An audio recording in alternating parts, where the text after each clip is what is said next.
ఓం శ్రీ గణేశాయ నమః. ఓం శ్రీ సరస్వతీయే నమః.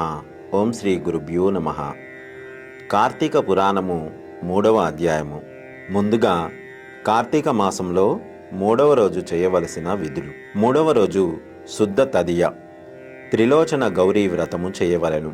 వ్రతం చేయలేని వారు పార్వతీదేవికి కుంకుమార్చన చేయుట మంచిది. పులుపు పదార్థములను తినరాదు. ఈరోజు ఉప్పును దానం ఇవ్వాలి.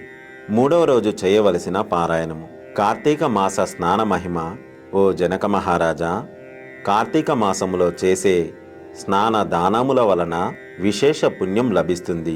సకల ఐశ్వర్యములు కలుగుటే కాక మరణము తర్వాత శివ సాన్నిధ్యమును చేరుదురు.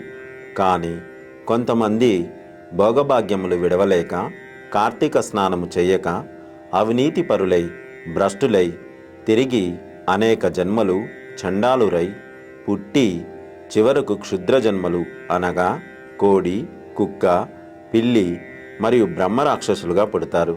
దీనిని గురించి ఒక ప్రాచీన కథ చెప్పెదను, శ్రద్ధగా వినుము అని ఈ విధంగా చెప్పాడు. బ్రహ్మరాక్షసులకు ముక్తి కలుగుట. ఆంధ్రదేశమునందలి దక్షిణ ప్రాంతమున ఒక గ్రామములో మహావిద్వాంసుడు, తపశ్శాలి, జ్ఞానశాలి, సత్యవాక్య పరిపాలకుడు, భూతదయ, పరోపకార బుద్ధి అగు తత్వనిష్ఠుడు అనే బ్రాహ్మణుడు ఒకడు ఉన్నాడు. ఒకనాడు ఆ బ్రాహ్మణుడు తీర్థయాత్రలు చేయవలనని కోరికతో బయలుదేరి చివరకు గోదావరి తీరానికి చేరుకున్నాడు. ఆ తీర్థ సమీపమున ఒక మర్రి చెట్టు ఉన్నది. ఆ చెట్టుపైన భయంకర ముఖములతో, పొడుగాటి జుట్టుతో, నల్లని తాడి చెట్టులాగా బాణ పొట్టతోనూ చూసేవారికి అతి భయంకరంగా ఉన్న 3 బ్రహ్మరాక్షసులు నివసిస్తూ ఆ దారిన వెళ్లే బాటసారులను పట్టి భక్షించుచు ఆ ప్రాంతమంతయు భయకంపితంగా చేసేవారు.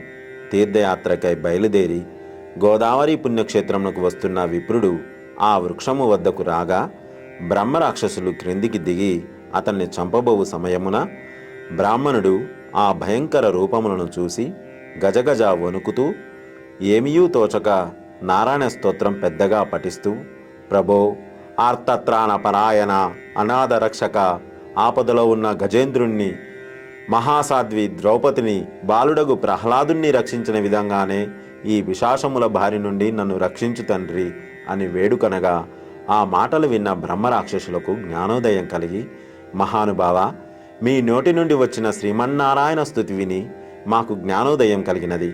మీ రాక వల్ల మేము ధన్యులమయ్యాము, మమ్ము రక్షింపుమని ప్రాధేయపడ్డారు. వారి మాటలు విన్న విప్రుడు ధైర్యం తెచ్చుకొని, ఎవరయ్యా మీరు?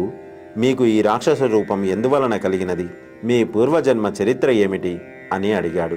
విప్రోత్తమ, మీ దర్శన భాగ్యం వలన మాకు పూర్వజన్మమందలి కొంత జ్ఞానము కలిగినది. అందులో ఒక రాక్షసుడు తన వృత్తాంతము ఇలా చెప్పాడు. ఓ బ్రాహ్మణోత్తమ, నేను ద్రావిడ దేశ బ్రాహ్మణుడను. నేను మహాపండితుడనని గర్వముతో న్యాయాన్యాయ విచక్షణమాని పశువు వలె ప్రవర్తించి తిని బాటసారుల వద్ద, అమాయకపు గ్రామస్తుల వద్ద దౌర్జన్యంగా ధనాన్ని వసూలు చేసి దుర్వ్యసనాలతో భార్య బిడ్డలను సుఖపెట్టక, పండితులను అవమానపరుస్తూ దాన ధర్మాలు చేయక, ఏనాడైనా ఒక బ్రాహ్మణుడికి పీడికడన్నం కూడా పెట్టక పాపాలను మూటగట్టుకున్నాను. ఆ విధంగా నేను చనిపోయిన తర్వాత బ్రాహ్మణ ధనం అపహరించిన పాపానికి రౌరవాది నరకాలు అనుభవించి తర్వాత భూలోకంలో చాలా నీచ జన్మలెత్తి చివరకు బ్రహ్మరాక్షసునిగా పుట్టాను. ఆనాటి నుండి నేను ఈ రాక్షస రూపంతో నరభక్షణము చేయుచున్నాను. కావున ఓ విప్రోత్తమ, నన్ను ఈ రాక్షస రూపం నుండి రక్షించవలసినదిగా మొదటి రాక్షసుడు తన వృత్తాంతము చెప్పి వేడుకున్నాడు. ఇక 2వ రాక్షసుడు, ఓ బ్రాహ్మణోత్తమ, నేను కూడా పూర్వజన్మలో బ్రాహ్మణుడనే.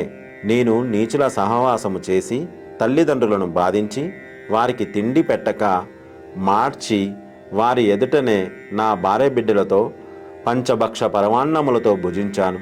నేను ఎట్టి దానధర్మములు చేయక నా బంధువులను కూడా హింసించి వారి ధనము అపహరించి రాక్షసుని వలె ప్రవర్తించాను. నేను మరణించిన తర్వాత నరక కూపంతో నానా యాతనలు పడి భూలోకంలో ఈ బ్రహ్మరాక్షసిగా జన్మించాను. నన్ను ఈ పాప పంకిలము నుండి రక్షింపుము అని బ్రాహ్మణుని పాదములపై పడి వేడుకొన్నాడు. మూడవ రాక్షసుడు కూడా తన వృత్తాంతమును ఈ విధంగా చెప్పాడు. మహాశయ, నేనొక సంపన్న కుటుంబంలో పుట్టిన బ్రాహ్మణుడను. నేను విష్ణు ఆలయంలో అర్చకునిగా ఉన్నాను. స్నాన సంధ్యాలు విడిచిపెట్టి కర్మ చండాలుడునై భగవంతునికి ధూపదీప నైవేద్యములైనను అర్పించక భక్తులు తెచ్చిన సంభారములను నా ఉంపుడు గత్తకు ఇచ్చేవాడిని. మద్యమును మాంసము తినుచు పాపకర్యములు ఎన్నో చేశాను. నా మరణము తర్వాత నరక బాధలు అనుభవించి ఎన్నో జన్మలెత్తి చివరకు ఈ రాక్షస జన్మతో ఈ చెట్టును ఆశ్రయించి ఉంటున్నాను. ఓ విప్రోత్తమ, నన్ను కూడా పాప విముక్తిని చేయుము అని ప్రార్థించాడు. ఓ జనక మహారాజా, తపోనిష్ఠుడుగా ఆ బ్రాహ్మణుడు 3 పిశాచముల ప్రార్థనను ఆలకించి వారితో, ఓ బ్రహ్మరాక్షసులారా, భయపడకండి, మీకు విముక్తిని కలిగించెదను అని వారిని ఓదార్చి తనతో తీసుకొని పోయి ఆ ముగ్గురిని విముక్తి సంకల్పం చెప్పుకొని తానే స్వయముగా గోదావరిలో స్నానం చేసి వారి చేత చేయించి స్నాన పుణ్య ఫలమును 3 బ్రహ్మరాక్షసులకు ధారపోయగా వారి రాక్షస రూపములు పోయి దివ్య రూపములు ధరించి వైకుంఠమునకు వెళ్ళారు. కనుక జనక మహారాజా, కార్తీక మాస స్నానఫలం వలన హరిహరాదులు సంతృప్తి పొంది సకల ఐశ్వర్యములు కలుగజేస్తారు.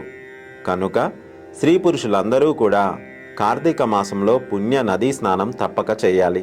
స్కాంద పురాణ అంతర్గత వశిష్ఠ ప్రోక్త కార్తీక మహత్యమునందలి 3వ అధ్యాయము 3వ రోజు పారాయణము పూర్తి అయినది. సర్వే జనా సుఖినో భవంతు, లోకా సమస్తా సుఖినో భవంతు. గోవులను సేవించండి, గోవులను రక్షించండి. ప్రకృతిని కాపాడడం మన ధర్మం. దయచేసి ఒక్క మొక్క అయినా నాటండి. ఇలాంటి మరిన్ని వీడియోల కోసం మా అనంత భక్తి సనాతన ధర్మ ఛానల్ని సబ్స్క్రైబ్ చేయండి.